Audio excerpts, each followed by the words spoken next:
Pushnang Swalokasya Nakalpate Vai.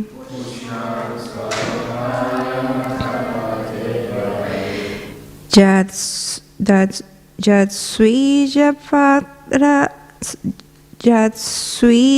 Parakya Vivinna Bhavas.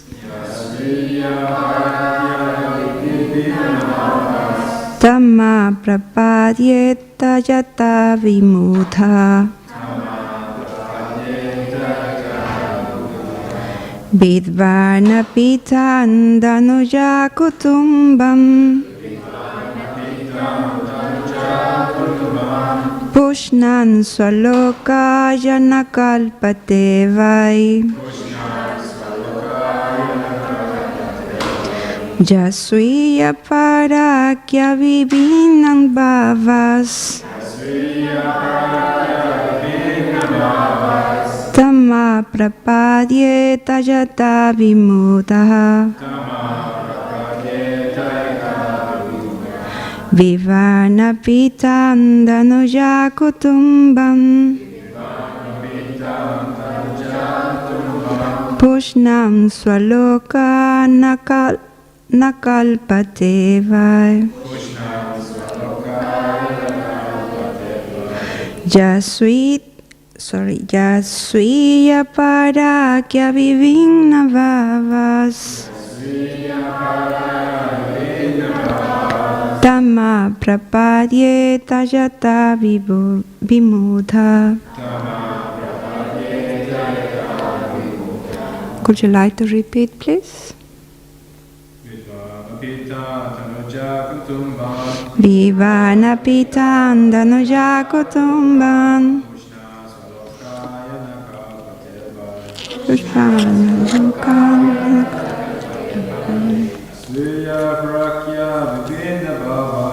Asvina Bhakya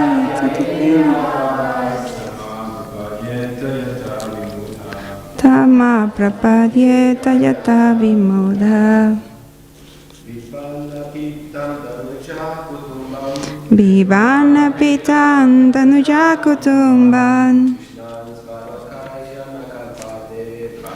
Pushna Swakloka Yanakalpate Vai. Japsina Vakya Vipina Sukya. Tamma Prapadyeta Yata Vimudha. Vivana Pitandanuja Kutumbam. Pushpana Kokaya.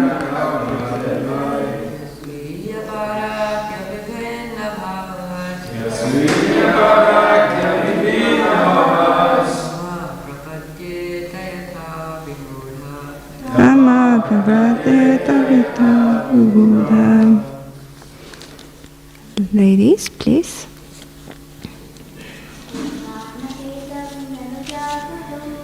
Pitana Pitana Kutumbam. Krishna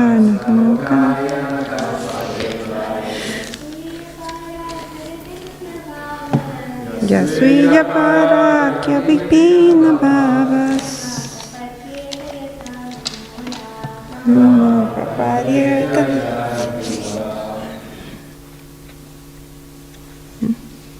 Okay, thank you.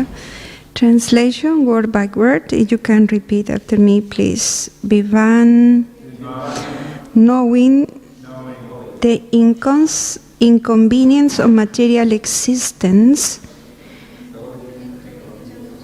especially the household life. Api, although, Itam, Das, Danuja, O son of demons, Kutumba, the family members or extended family members, like one's community, society, nation, or union of nations. Pusnam, providing with all the necessities of life.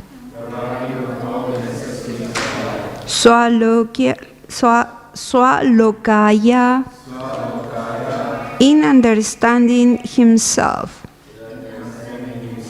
Na, not.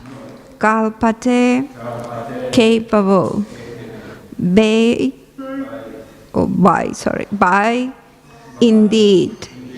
Ja, he who. Swija, my own. Parakya, belonging to others. Vibhingna, separate. Vava, having a conception of life. Tama, nothing but darkness. Prapadyata, enters. Jata, just as. Vimudha, a person without education, or one who is like an animal. Translation.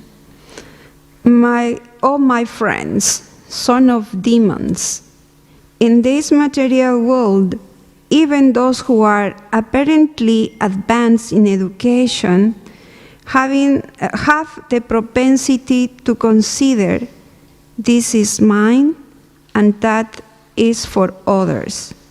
Thus, they are always engaged in providing the necessities of life to their families in a limited conception of family life.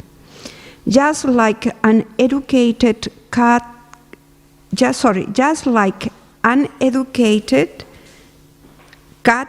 and dogs, they are unable to take the spiritual knowledge. Instead, they are bewildered and overcome by ignorance. Okay.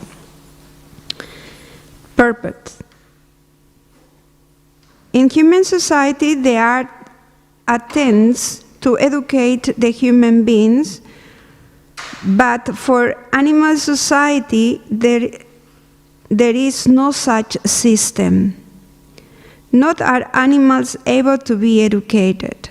Therefore, animals and unintelligent men are called vimudas, or ignorance, bewildered whereas an educated person is called vivan.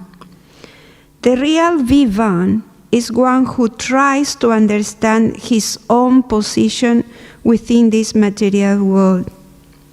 Should I repeat that part? Yeah, sounds interesting. I think, to my understanding, it's a very important concept. He said,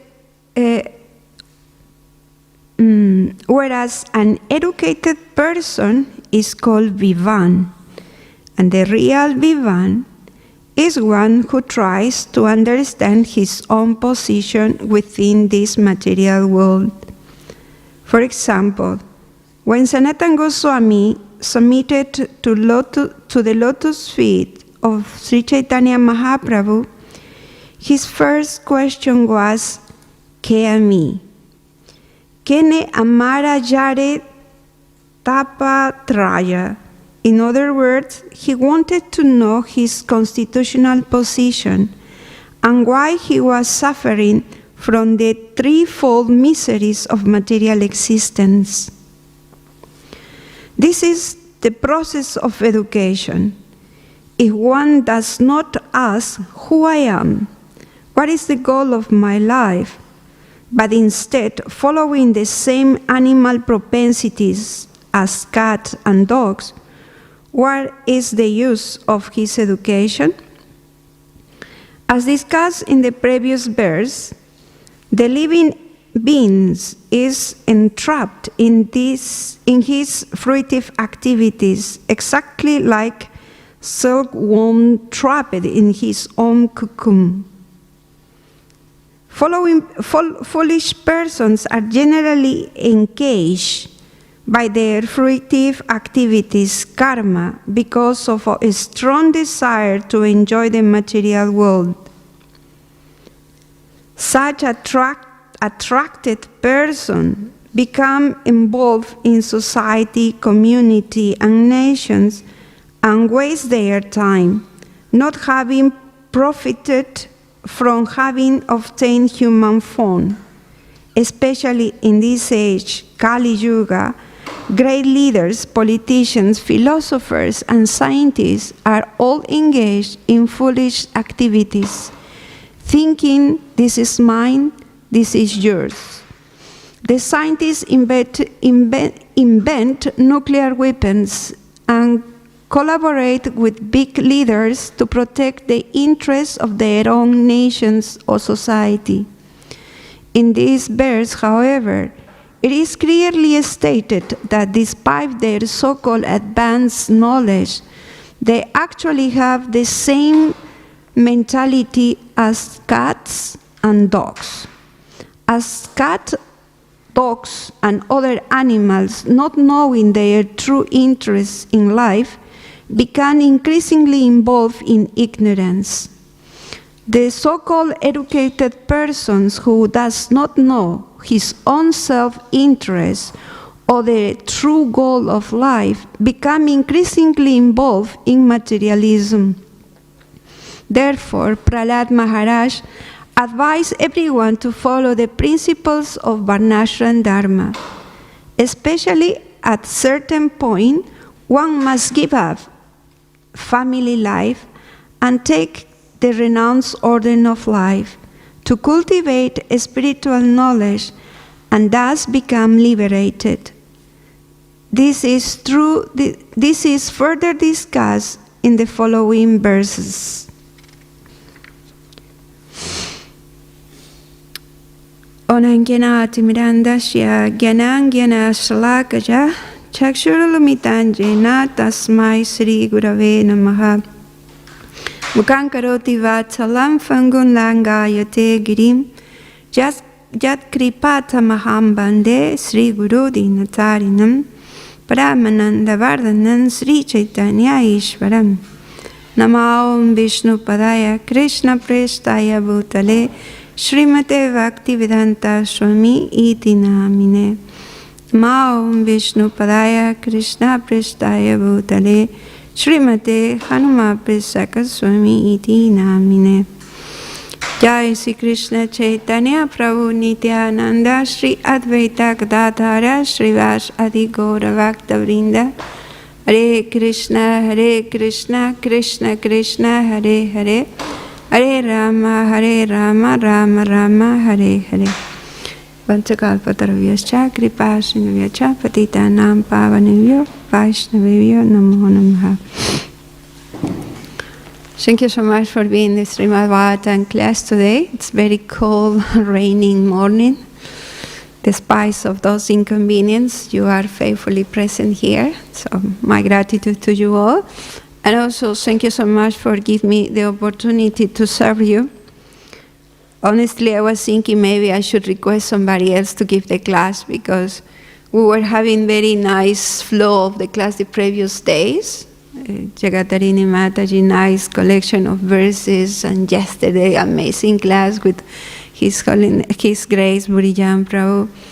And today I was thinking, it would be nice if we can continue that flow, but I personally consider myself incapable to do that. So with your all help and blessings, perhaps we can try to honor Śrīmad Bhāgavatam and uplift ourselves in our understanding and our spiritual consciousness as well. So thank you so much. So this text is quite interesting, the way how Prahlad Maharaj is instructing. I thought perhaps it would be good if we can maybe analyze a little bit how he started talking with his friends, Prahlad Maharaj, because in the beginning he said important points that when I was reading I thought, it would be interesting to point it out, and maybe we can all reflect upon that, how Prahlad Maharaj is presenting the philosophy, how he's preaching. So, learning from expert preachers, maybe in that way also we can learn to preach, and especially to preach ourselves. How he starts.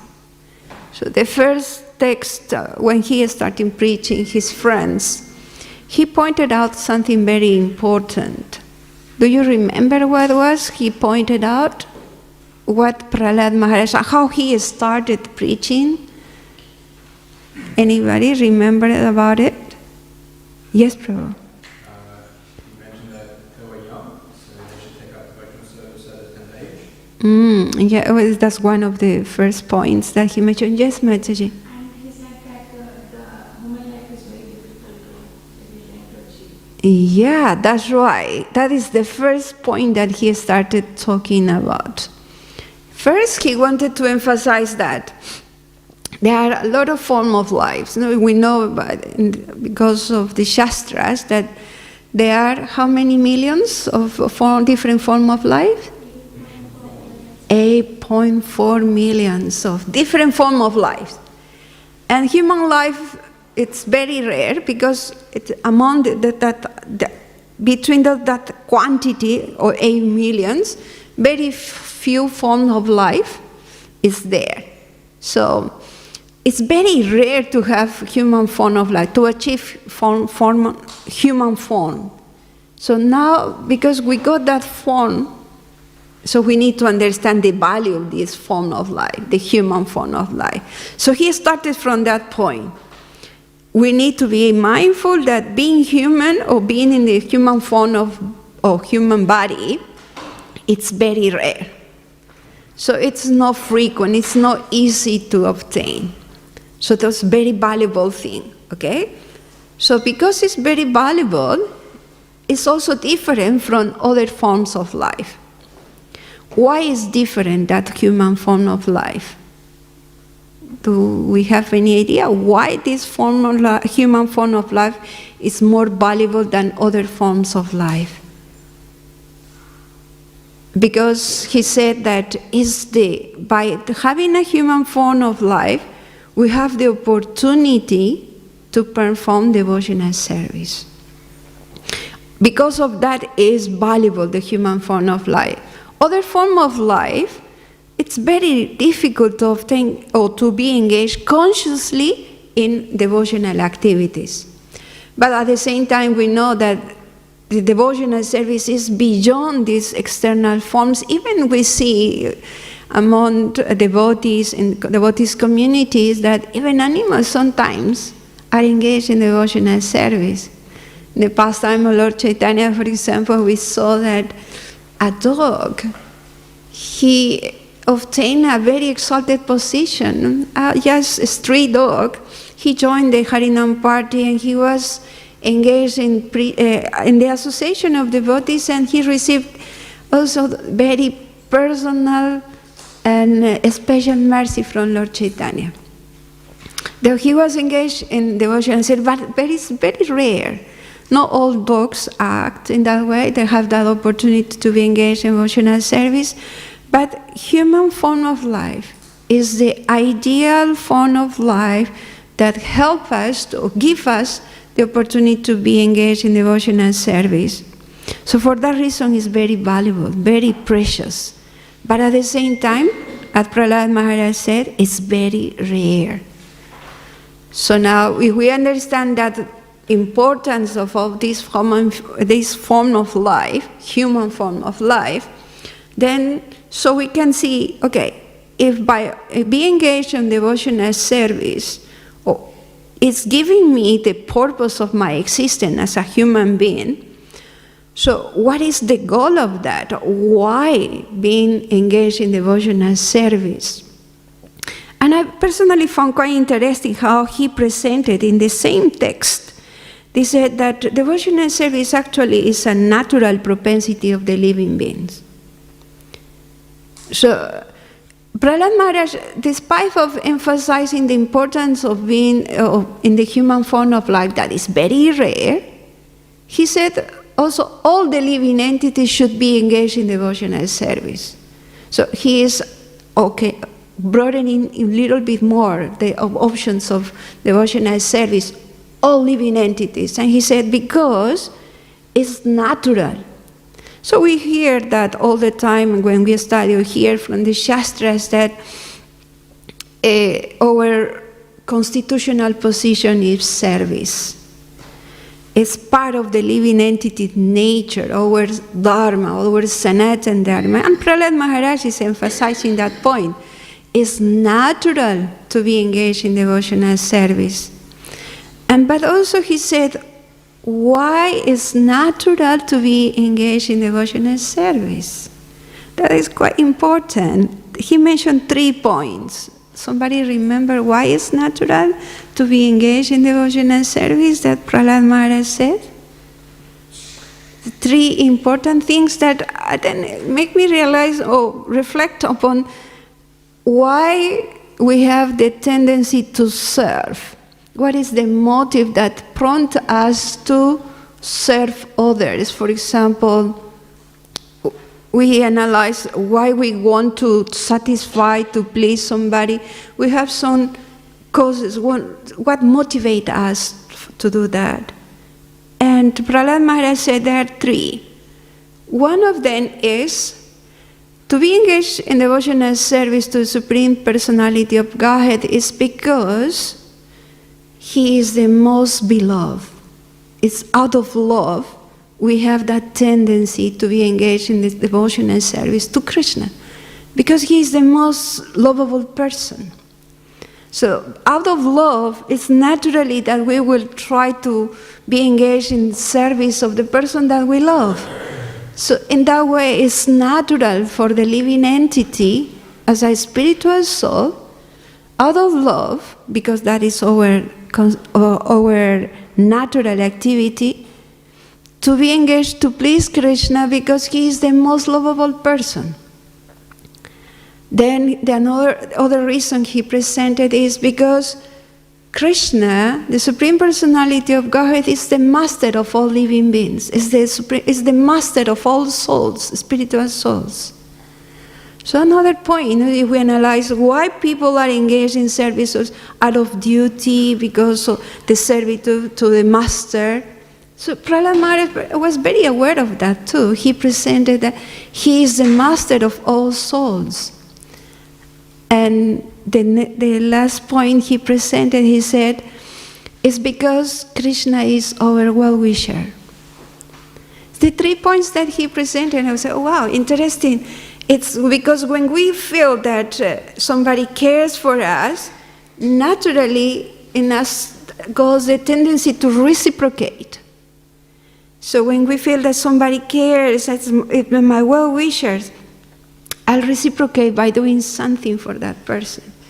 So that is the way how Prahlad Maharaj presented in this first text when he talked about the human form of life is rare and devotional service is natural because Krishna is the most lovable. He is the master of all living entities, all spiritual souls, and He is our ever well-wisher. Then Prahlad Maharaj continuing his instructions, and the next one is said, now understanding that human form of life is rare, the general tendency is look for happiness. But because it's part of our identity as a living and spiritual souls, we know that our tendency, our constitution is Satchit Ananda. Because we look for Ananda, happiness is part of our identity. So the problem is that Prahlad Maharaj pointed out that the happiness that the normal people in general, the tendency is to look for happiness based on the contact of object of the senses and the senses. So that form of that experience or that form of happiness definitely is not everlasting, is frustrating because actually it doesn't provide the real happiness that we are looking for as a spiritual soul. So Prahlad Maharaj is pointing out that clearly, if you are looking for that happiness, always will be disappointment and frustration. And from there onwards, it's building his preaching. He said, okay, that looking for happiness, it's that form to look happiness, it's an entanglement, no? Because then based on wrong understanding who you are, because you don't have clear understanding who you are as a spiritual soul, but you base your happiness based in the body, in the senses, so you're understanding who you are as considered you are the body, so your interaction with whatever is around other living entities is based on that too, false understanding your identity. And the interactions and the relationships always would be in that way a source of miseries, because it's based in wrong understanding of ourselves and then the functionality or the purpose of our existence. Yes, and then Prahlad Maharaj also emphasized how that perception of that wrong understanding of yourself evolved like endeavoring for this, looking for happiness and the complexions of all societies, and that end up in a family life where we hear many times, and probably many of us, the experience of disappointment in family life, our personal families, my family, a different experience. And that also is a prompt for all of us to perhaps looking or questioning for what else or what other form of happiness we can look for. Because as a spiritual souls, we are always, the nature of the impulse for looking for happiness is there, but if we don't experience that in the way how, according to society, we've been trained or pushed, so we will always try to find different ways. And because of that intention, and Krishna, that's another important factor that we always remember. As Prahlad Maharaj said, he is our well-wisher. So he will arrange ways that we will, at the end, reach him. That's another point that I wanted to emphasize the class on that point, because today's text, for example, talks about the education. People who are so-called educated in our society, because we are also involved in this society, interacting with the society, besides of being spiritual practitioners, we have some duties, the influence of the society upon us, and sometimes can be confusing and bewildering. When, for example, the educational system that we receive based on misunderstanding, the same premise, the misunderstanding of who we are, and the education system based on that always will give us frustration and, of course, wasting time in one sense.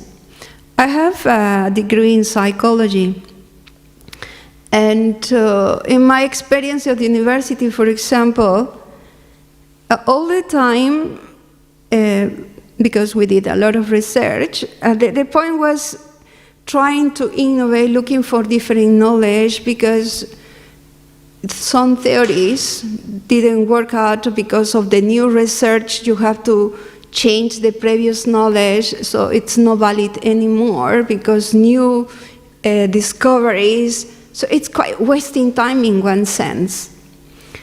And the point is, it's so ridiculous in one sense, because you knew that it's wasting time, or the knowledge that you acquire is not valid anymore, and you are still engaged in looking for more and more knowledge that you know, that in some points would be also obsolete. But you are still pushed to look for more and more, and the same cycle of wasting time. And it's just accumulation of knowledge that will be invalidated at some point of time. But so much the structure in society that we think that this is education, and we get even bewildered. I remember myself many times being attracted and impressed by people with a lot of source of knowledge, accumulated knowledge, but based on wrong understanding what actually is truth or reality. And that is influence. I went to the university while I was being Hare Krishna with the influence of studying Prabhupada's books. So that was kind of a protection, but despite of that, many times I was confused and impressed with those expositions of knowledge that actually was wrong and is wrong and illusory.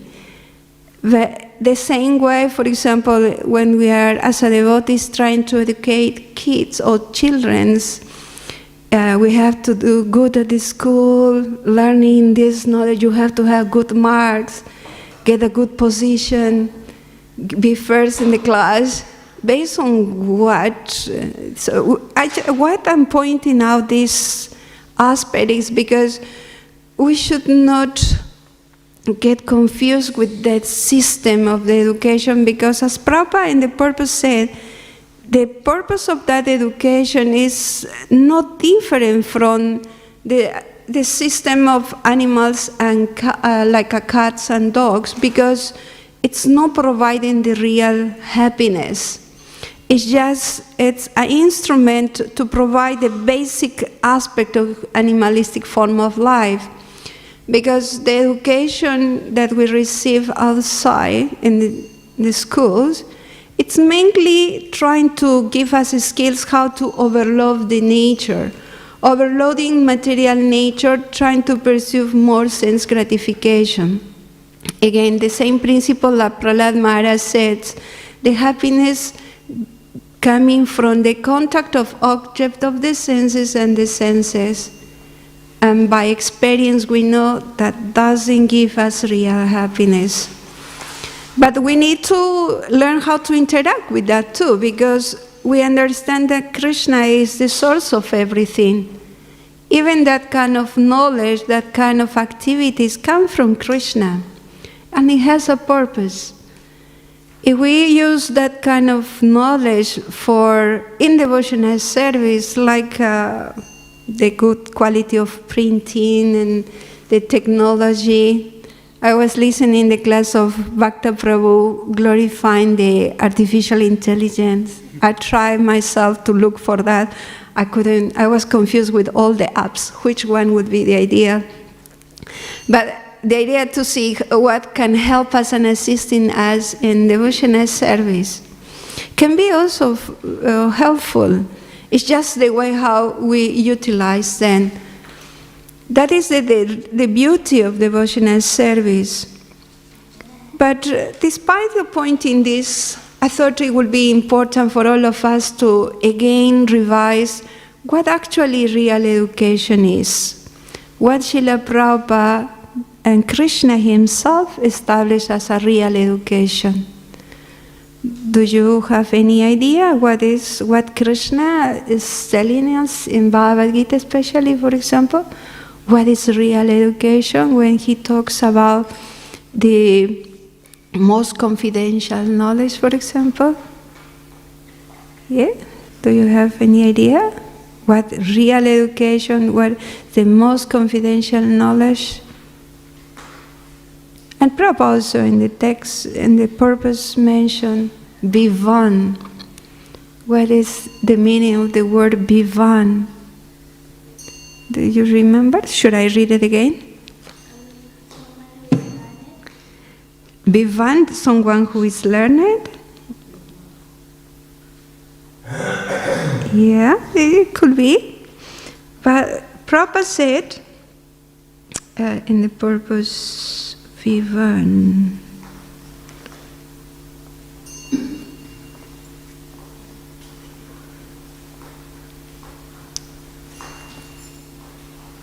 The real Vivan is one who tries to understand his own position within this material world.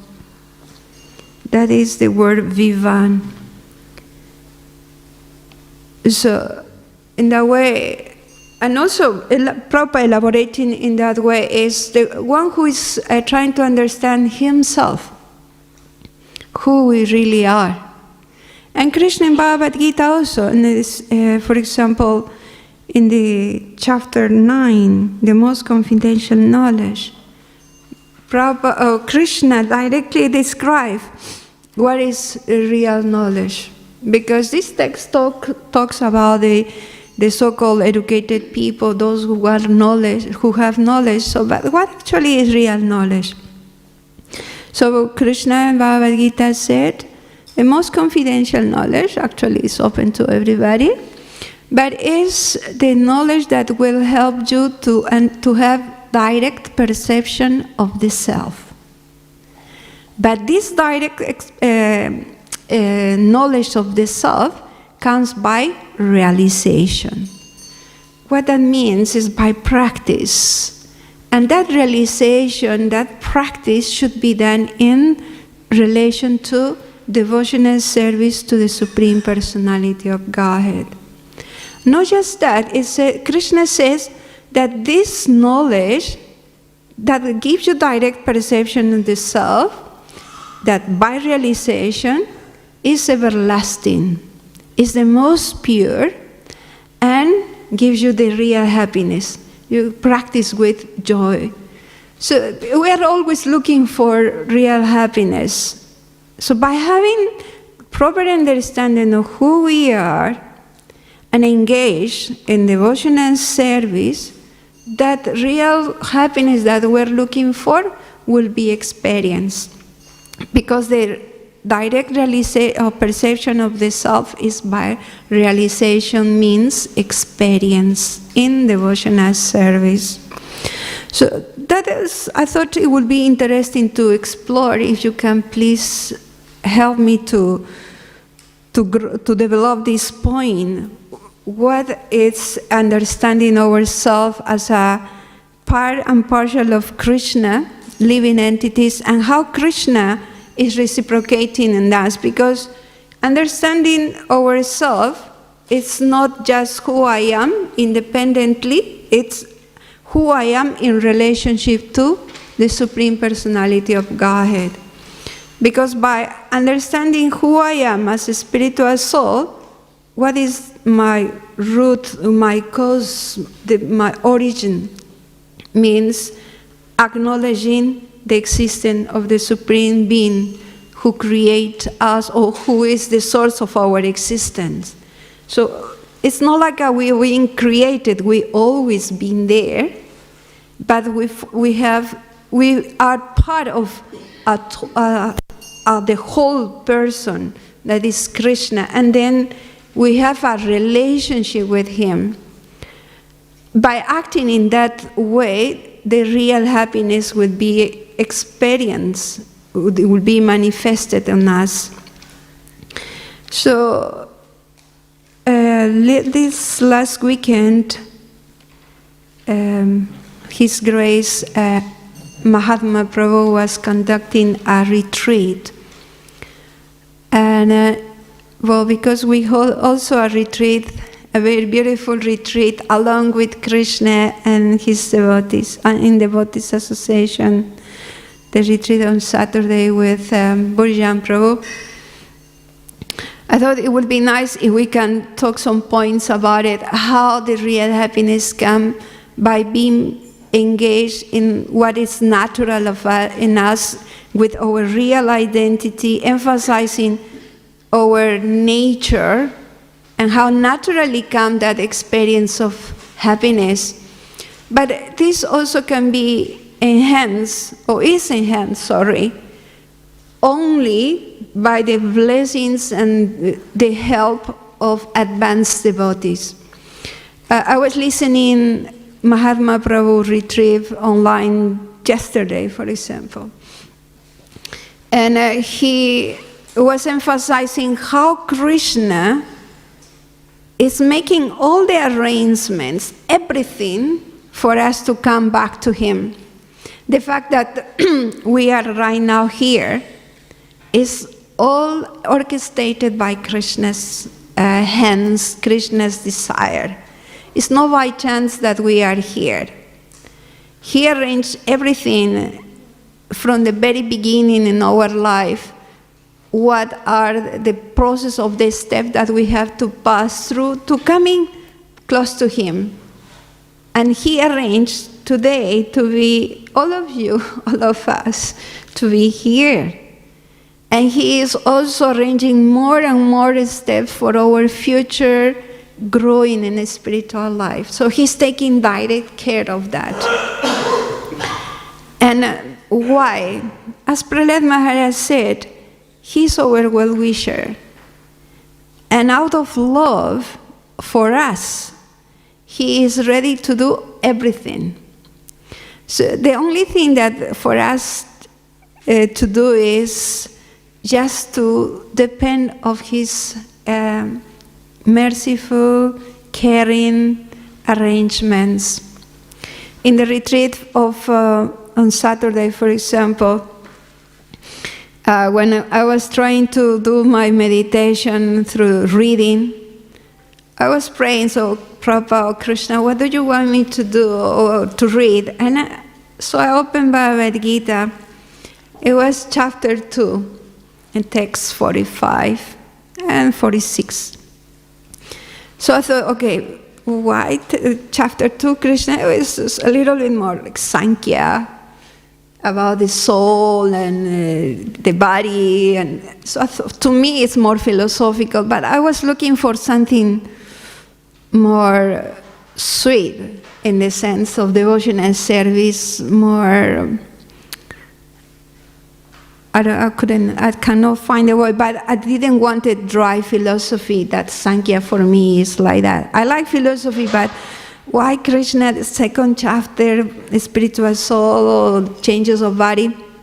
But then I just kept reading, and it was there, that nectar, that Srila Prabhupada in the purpose explained. He built up the secret of happiness by being engaged in devotional service. But more than that, Prabhupada explained that the success in the spiritual life it's based on learning to depend on Krishna's he said, sweet goodwill, because he will take care of us. And it was there in the chapter 2, where Sankhya, the philosophy is there. But Prabhupada was talking about the sweet goodwill of the Lord. And if we learn to depend on Krishna's sweet goodwill, we will be able to have success in our spiritual practice. And also as Mahatma Prabhu said, he is very much invested in our well-being, in our happiness. He is arranging everything for us. And we just need to appreciate all the arrangements. And naturally we will feel gratitude, encouragement, and happiness, and be more enthusiastic in doing or being engaged in devotional service. Because we have the certainty that Krishna is investing on us. Not on this body, not in the concept of who we are, like Madhu Manjari have this female body and living in Melbourne. Not on that way. It is in the concept of his a spiritual soul, I'm part of him. And that being, that as a spiritual being, we are all amazing because we share the same nature of Krishna. And Krishna is attracted to that, at that amazing nature of us. And if we really understand that point, so we will be more enthusiastic and realize that aspect of that is there in us. And Krishna is very supportive for us to work on that, helping us in working in that real identity, and it's based on love. Love of Him towards us, and us growing and developing that love towards Him, and also respect to ourselves, understanding who we really are. In that way, for example, when in the verse Prahlad Maharaj explained that division, that when we understand the so-called education, it's in our society, the tendency is this is mine and this is others, me and others. That division is because of ignorance. But when we understand who we are, that we share that nature as a spiritual soul, so there is no more that division. Because all of us, we have the same nature, so we are equal. Equality, it would be present. But the idea is to support each other in realize that spiritual nature that is part of us. It is, well, actually, we are that. I don't know, maybe it's too exciting that point for me, but I just want to stop at this point. Anyone want to do any comment, any questions? I apologize, I didn't prepare enough for this class, but yeah, thank you so much for listening. Any question? Yes, Sylvia? Thank you for your questions. Hare Krishna, Mataji. Thank you for the wonderful class, Mataji. Mataji, you mentioned how we read in books how that this world is full of miseries, the Kalyam Shashvatam, and Krishna has made this world for us to just suffer in it.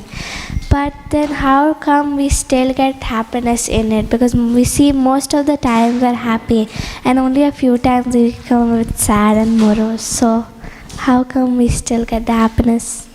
Yeah, that immediately comes to my mind the text in Bhagavad, second chapter of Bhagavad Gita, that the perception of happiness and distress is just a mental aspect. You remember? It's matras prasastu kaunteya, shitoshna shukha sukkada, agama niti tansiti swasa. We need to tolerate those changes of summer and winter and things, because the perception of happiness and distress is just mental. So when doesn't mean it's not, at that point, it doesn't mean it's real. It's not real. It's something that we experience according to our level of consciousness. But if we gradually try to awaken our real understanding about our nature and try to live based on that, and learning to tolerate the happiness and distress, because that will come. Our previous karma, previous activities, so that will produce, that it's already there. So it will come. It's just a question for us to accept and not be too much involved on that. Because like they come, they will go. Happiness and distress is part of the life experience. But why or how we can try to, we can prevent to be much involved or affected for that is by gradually realizing who actually we are and live based on that. And the experience of being in the association of devotees engaged in devotional service gives you that opportunity. In my personal experience is that when I'm much more focused on actually who I am as a spiritual soul, give me the strength to a little bit to be away, aloof from what externally is happening, even in the body. It's hard, it's not easy, but it is possible. And of course, always with the support and help, loving care of devotees. That will help you to answer that question. Thank you. Your question. Yes, Mataji. Yeah. Thank you. And again, all this is orchestrated by Krishna's hands, not because he wants us to suffer and he gives us miseries, because he sees a big picture. Sometimes experience difficult situations make us stronger, give us skills, or give us the opportunity to develop skills that in the future we will see the better use of that. It's needed for better activities. So through difficult situations we develop skills, favorable, good, positive skills, if we go through that. So we need just to change our perspective of difficult situations, not like a negative situation. Change, this is an opportunity for me to develop good things, good skills, learning something from these difficult situations. Okay? Thank you. Any other question? Chandrika Priya Mataji? Thank you, Madhu, for the nice class. Actually, I was just thinking that now there's a big succession about real education. Yeah. Because we have Gaurikishore Das Babaji, who did not have, I heard that he didn't have a material education. And, but spiritually, he was most advanced. And then we have the example of Bhaktivedanta Thakur, Srila Bhaktivedanta Thakur and Srila Bhaktisiddhanta Saraswati Maharaj, and that they were very scholarly, I would say, very good material education, and but at the same time how they sort of used it for spiritual life was mainly preaching, I guess. Yeah. So I was just thinking about education, because we discussed about the real education, and yeah. Thank you. I would say, for example, in the case of a scholarly prepared like a Bhaktivedanta Thakur, it's nothing wrong with that in the sense that they have the power and the capacity to utilize those knowledge for devotional service. And in our case, because we live, we interact in the society, we need to utilize that knowledge also and be mindful how we can use it in devotional service or as a support to our devotional service. In your case, your PhD, okay? And the job that facilitates that knowledge to you, it's facilitating you to be engaged in devotional service.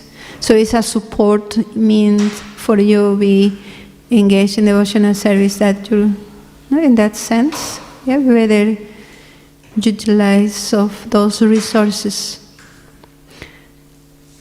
Is that okay? Thank you for pointing out that. Yes, Maggie Mataji.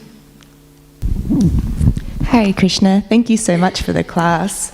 At the beginning of the class, you were saying how the human form is so important because we're able to perform devotional service. Is that a reason why the cows are so important to Krishna too, because they're able to serve him through providing milk and for working with the land and providing grains? Is that one of the reasons why they're so precious to Krishna as well? Oh, you mean the cows? I would say yes. They are very practical in devotional service because Krishna is very much attracted to the milk products. Yeah. Yeah, I would say more than being cows, it's the attitude, because the living, beyond that cow form of life, is the spiritual soul. That the spiritual soul is so much in love in the Krishna's pastimes, in the description, is so much in love with Krishna, the quality of the milk that provides, it's full of love and it's so much attractive and tasty. So because we have many cows, unfortunately, they are not properly utilized nowadays in Kali Yuga, and sometimes the milk is utilized for doing no favorable things, and the way how the technology and human beings utilize those cows without spiritual knowledge, those cows, unfortunately, they are not engaged in devotional service, you want to say. So even the cows can be engaged in devotional service if the human being who is taking care of them is a spiritual enlightened person, then he will be able to engage them also in devotional service. So more than the physical human being or animal form of life is the soul. For Krishna, more important is the soul. And the soul, if it's advanced in his spiritual knowledge and in relationship with Krishna, despite of the different form of life, they will be looking for being engaged in devotional service, like we were mentioning some dogs, for example, the pastime of Lord Chaitanya, and in many community of devotees as well, some cows, among the maybe many of cows, few of them they come to listen Bhagavatam class, for example. Some cows in the temple, I heard in one farm, they have nice temple and some windows, and the cows are roaming around, but few of them, one or something like that, is just coming every time to the Bhagavatam class and listen through the window. All his mouth is out inside, listening. So special among the cows, for example. And what else? I heard some pastimes, even dogs going to Harinam. Here we have a devotee, Janardhan, I think is his name. And also in South America, when we were in Brazil, I think, one of the temple devotees, we used to go to Harinam, and one dog joined a street dog, a little bit not so dirty and not so good looking, joined the Harinam. And when devotees went back to the temple, the dog wanted to follow devotees as well.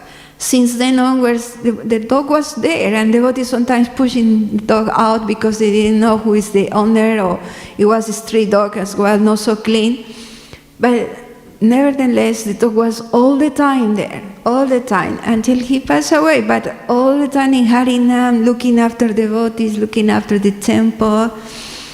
I used to wake up the Lordship sometimes at 3:30 in the morning from the ladies' ashram to the temple. We have to walk like two blocks, and then sometimes dark. But the dog, Harinam was his name, the devotees gave the name. The dog was guarding the ladies going to the temple, in my case, going to the temple, and sometimes you encounter some people not so favorable, but because the dog barking, protecting the devotee, and I was having that experience, feeling the protection of the dog Harinam when I was going to the temple early in the morning, so engaged in devotional service as well. Very rare, but they are there, special. But it's the spiritual soul that is engaged or is in that form of life, in that body. And the mercy of devotees and Krishna arranging. It's for us to appreciate the power of devotional service that's beyond external circumstances. But as Prahlad Maharaj says, the ideal form of life, the most conducive form of life is human form of life. Because you have the consciousness and the capacity to orientate, to focus your activities based on that higher goal of life. As an animal form of life, you are more directed by the impulse, instincts. But as a human form of life, you have the capacity to orientate consciously towards higher principles, not just instincts. So, and that is, for that reason, is the benefit is higher form, the human form of life. Yeah. Thank you so much. Hare Krishna. Thank you for the question. Thank you for your time. Hare Krishna. Granted Śrīmad Bhāgavatam ki jai. Srila Prabhupada ki jai. Gaura Premanandi. Hare Hare Bo.